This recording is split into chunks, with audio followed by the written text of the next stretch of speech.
अस्सलाम वालेकुम dear students, welcome back to my YouTube channel. Dear students, इस video lecture में हम एज ऑफ रिवाइवल के बारे में पढ़ेंगे जो स्टार्ट होती है 1400 से 1500 तक। इस एज के मेजर पॉलिटिकल और हिस्टोरिकल इवेंट्स हम पढ़ेंगे। वो यहाँ पे उनकी लिस्ट दी गई है। उनमें सबसे पहले नंबर पे है war of roses, religious reformation, act of supremacy है, Anglican church, invention of printing press, new discoveries, literature and literary writers of the age. ये जो 7 पॉइंट हैं इनको हम डिटेल में डिस्कस करेंगे। ये जो सारे हैं एज ऑफ रिवाइवल के रिलेटेड हैं। तो सबसे पहले सबसे पहले हम समझेंगे कि रिवाइवल एक्चुअली है क्या।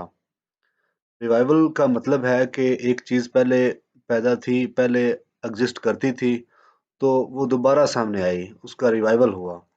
रीबर्थ क्या हुई?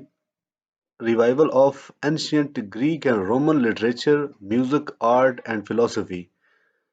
जब रोमन एम्पायर कोलैप्स हो गई थी 476 में, तो ये सारा लिटरेचर भी इनका एक किस्म एक तरह से ख़त्म हो गया था। तो उसका रिवाइवल हुआ 14, 15 और 16 सेंचुरी में। तो इस वजह से इंग्लिश लिटरेचर में इसको एज ऑफ रिवाइवल या इंग्लिश हिस्ट्री में इसको एज ऑफ रिवाइवल का नाम दिया गया। तो अब हम जो हमारा पहला पॉइंट है वो हम पढ़ते हैं कि इस एज में, एज ऑफ रिवाइवल में जो इम्पोर्टेंट इवेंट है वो है वार ऑफ रोजेस। इसको वार ऑफ रोजेस इसलिए कहते हैं कि ये वार हुई थी दो डायनेस्टी के दरमियान, और उनकी जो सिंबल था, अपना उनका जो सिंबल था वो फूल थे। दो डायनेस्टी में पहली थी हाउस ऑफ यॉर्क, उनका वाइट रोज था सिंबल, और हाउस ऑफ लैनकास्टर उनका रेड रोज था। तो इन दो फूलों की वजह से सिंबॉलिकली इसको कहते हैं वार ऑफ रोजेस। दरअसल वार तो वार ही होती है। तो इसमें यह है कि जो रिचर्ड थर्ड है वो हाउस ऑफ यॉर्क को लीड कर रहा था। तो जो लैनकास्टर, हाउस ऑफ लैनकास्टर है, उसको हेनरी ट्यूडर लीड कर रहा था, जिसको टाइटल मिला था हेनरी द सेवंथ।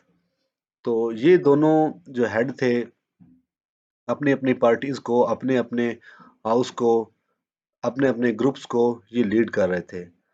तो this war continued for 30 year. तो ये 30 साल तक जारी रही।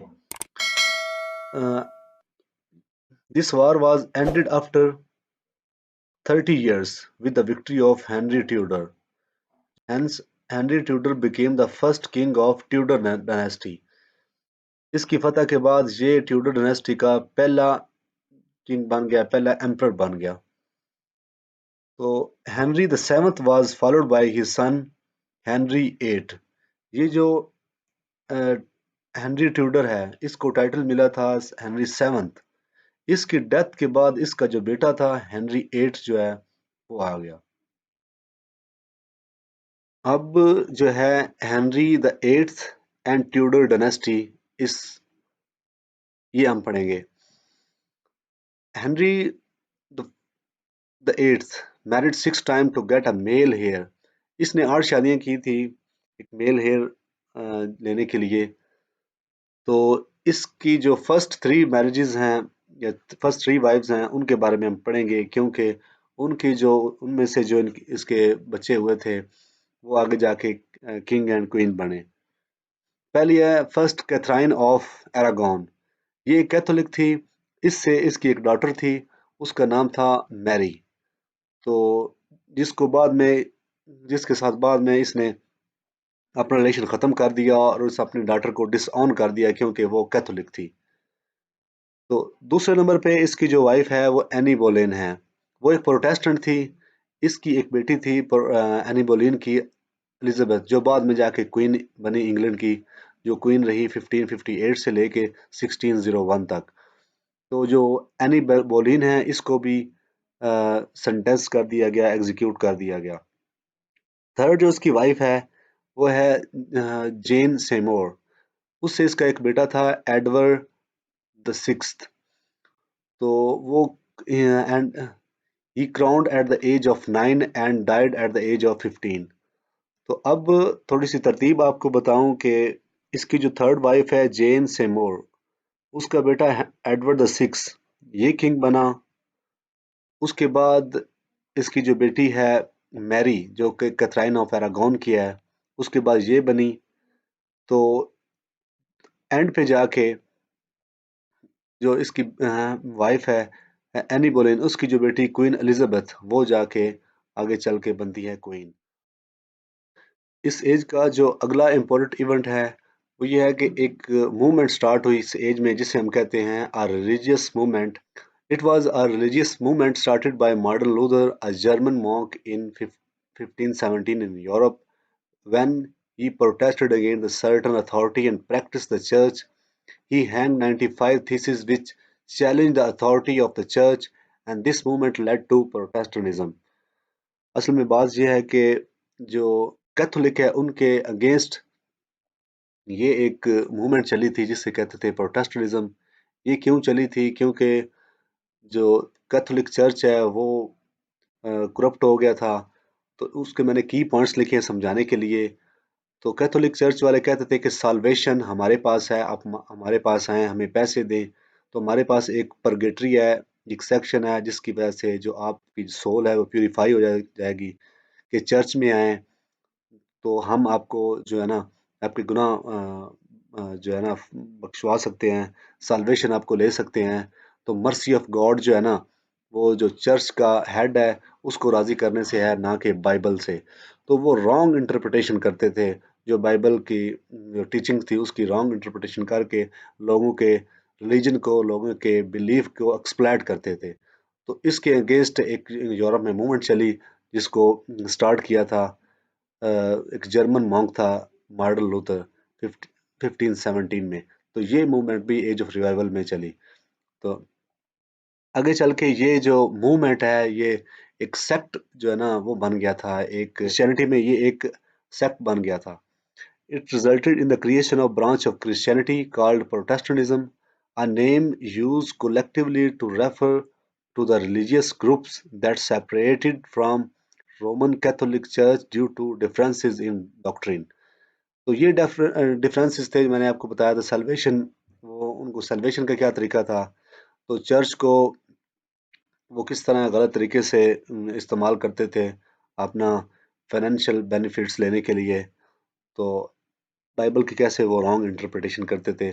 इसकी वजह से एक नई मूवमेंट चली, जो आगे चल के एक सेपरेट जो ब्रांच ऑफ क्रिश्चियनिटी बन गई। पहले सिर्फ क्रिश्चियनिटी में कैथोलिक ही था, बाद में एक नया जो है ब्रांच बन गई जिसे कहते हैं प्रोटेस्टेंटिज्म। तो आगे चल के जब हम देखते हैं तो Henry eight was the first monarch to introduce a new state religion to the English. तो पहले तो ये एक डॉक्ट्रिन था, प्रोटेस्टेंटिज्म का मूवमेंट थी। तो हेनरी एट्थ ये फर्स्ट था जिसने इसको सबसे पहले स्टेट रिलीजन अडॉप्ट किया, यानी कि अपनी कंट्री का, अपने मुल्क का उसने जो ऑफिशियल जो रिलीजन है ना, वो सेक्ट की बजाय, वो डॉक्ट्रिन की बजाय उसने एक बेस रख दी अपने मुल्क के, अपने कंट्रीज के लोगों की रिलीजियस बेस बना दी कि ये हमारा रिलीजन है, स्टेट रिलीजन है।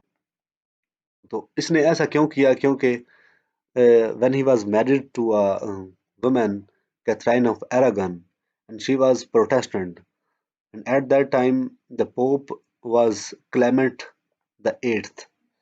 So it was not allowed to marry of a king to a Protestant woman without the approval of Pope, the Pope in Rome. So he refused. The Pope Clement refused to consent his marriage. तो उसने अनल कर दी, उसने ख़त्म कर दी। तो इसने request की कि एलिगेशन लगाया ये ख़त्म किया जाए कि Pope Clement the eighth refuse to consent to the annulment. इस तरह हेनरी ने अपने आप को डिस्कनेक्ट कर लिया उनकी टीचिंग से, अपने आप को रिलीजियसली जो उनकी एसोसिएशन थी रोम के साथ, रोमन पोप के साथ। तो इसने एक एक नया स्टेट रिलीजन बना लिया जिसको बाद में नाम दिया प्रोटेस्टेंटिज्म। एक स्टेट न्यू रिलीजन बनाने के बाद ये स्टेट का भी और चर्च का भी सुप्रीम हेड बन गया। तो इसने एक एक्ट इंट्रोड्यूस करवाया था, वो है एक्ट ऑफ सुप्रीमेसी इन 1534। इसका मकसद ये था कि king is the supreme over the state, कि वो चर्च का भी हेड है और गवर्नमेंट का भी हेड है।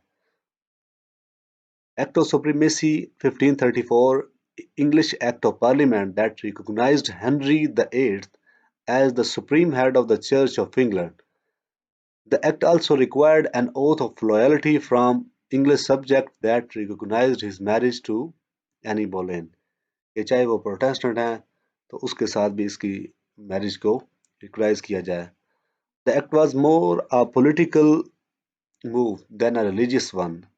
तो ये एक पॉलिटिकल था, जिसकी वजह से वो पावर गेन करना चाहता था, रिलीजियस भी और पॉलिटिकल भी। तो इस तरह वो एक the only supreme head on the earth and the church of England, तो वो सुप्रीम हेड बन गया, जैसे मैंने पहले भी आपको बताया। तो रोमन कैथोलिक चर्च से जब उसने डिस्कनेक्ट किया, नया स्टेट रिलीजन बनाया प्रोटेस्टेंटिज्म, तो चर्च से डिस्कनेक्ट करके उसने एक नया चर्च इंट्रोड्यूस करवा दिया, जिसको उसने नाम दिया Anglican church. The Church of England is a Protestant church. ये जो चर्च था ये प्रोटेस्टेंट चर्च था, that is known as the Anglican Church. The Church of England was founded by Henry VIII in 1538 due to the Pope's refusal to grant Henry as an annulment from his first wife, Queen Catherine of Aragon। वैसे इसने disconnect किया और एक नया state religion बनाया, उस state religion के लिए उसने एक अलग एंग्लिकन चर्च भी बना दिया। तो इस एज का अगला जो मोस्ट इम्पोर्टेंट पॉइंट है वो है इन्वेंशन ऑफ प्रिंटिंग प्रेस। इससे पहले प्रिंटिंग प्रेस नहीं थी, एक ब्लॉक प्रिंटिंग प्रेस था। तो इस एज में इस एज में प्रिंटिंग प्रेस इन्वेंट हुई इंग्लैंड में। तो इंग्लैंड में प्रिंटिंग प्रेस इंट्रोड्यूस हुई 1476 में, जब से इससे पहले यूरोप में प्रिंटिंग प्रेस इंट्रोड्यूस हो चुकी थी, जो कि एक जर्मन गोल्डस्मिथ था जॉन गटनबर्ग, उसने इंट्रोड्यूस करवाई थी 1436 में। तो काफ़ी अर्सा पहले, ऑलमोस्ट 30 ईयर, ही introduce printing press in Europe, but William Caxton introduce printing press in 1476। तो जो इसकी प्रिंटिंग प्रेस का नाम था वो था रेड पेल। इसने ओविड, जो कि एक रोमन पोइट है, उसकी मेटामॉर्फोसिस को इंग्लिश में ट्रांसलेट किया, और उसके बाद ये पहली बुक है जिसको इसने, लैटिन बुक है जिसको इसने इंग्लिश में ट्रांसलेट किया। उसके बाद इस एज में दो मोस्ट इम्पोर्टेंट डिस्कवरीज हुई, discovery of India and America. Christopher Columbus एक इटालियन एक्सप्लोरर था और नेविगेटर था। उसने अमेरिका को डिस्कवर किया फर्स्ट टाइम अपनी जो बोर्ड शिप है सिंटा मारिया पे इन 1492 में। उसके बाद वास्को डे गामा, ये पुर्तगाल का रहने वाला था, पुर्तगीज एक्सप्लोरर था। इसी एज में ही इसने एक्सप्लोर किया इंडिया को मालाबार कोस्ट पे पहुंच के। तो इस तरह इस एज में ये जो दो डिस्कवरीज हुई, तो जो कॉन्टिनेंट, जमीन की जो नई जगह है उनको एक्सप्लोर किया गया, मैप पे जो न्यू जियोग्राफिकल लैंड है उसको डिस्कवर किया गया। तो ये आप मैप देख सकते हैं, ये है वास्को डे गामा का वॉयज, ये पुर्तगाल से ये यहाँ से आया, इस तरह इसने ट्रैवल किया है इंडियन अटलांटिक ओशन से पार करते हुए। ये जो अफ्रीका का कॉन्टिनेंट है, साउथ अफ्रीका से ऊपर क्रॉस करके कैप टाउन से, तो ये यहाँ पे कलकत्ता में पहुंचा। ये वॉयज मैप है क्रिस्टोफर कोलंबस का। तो ये इसके फोर्थ वॉयज थे। ये जो लाइन आपको नज़र आ रही है मुख्तलिफ कलर्स की, ये फर्स्ट वॉयज है, second voyage, third voyage green वाला, और फोर्थ वॉयज ये पर्पल कलर जो है। तो इस तरह, और ये प्रिंटिंग प्रेस की एक पिक्चर है। तो मैप के ज़रिए भी आप इनके रूट को समझ सकते हैं। आगे इस एज में कोई प्रोडक्टिव लिटरेचर नहीं था, वार्स थी। तो जो इंग्लिश हिस्ट्री में दो इम्पोर्टेंट पोइट्स थे, दो राइटर्स थे, सर थॉमस मेलोरे और टॉमस मोर, जिन्होंने यूटोपिया लिखी। So this was the end of the lecture. Thanks for watching my YouTube channel. Inshallah, I will see you in the next video.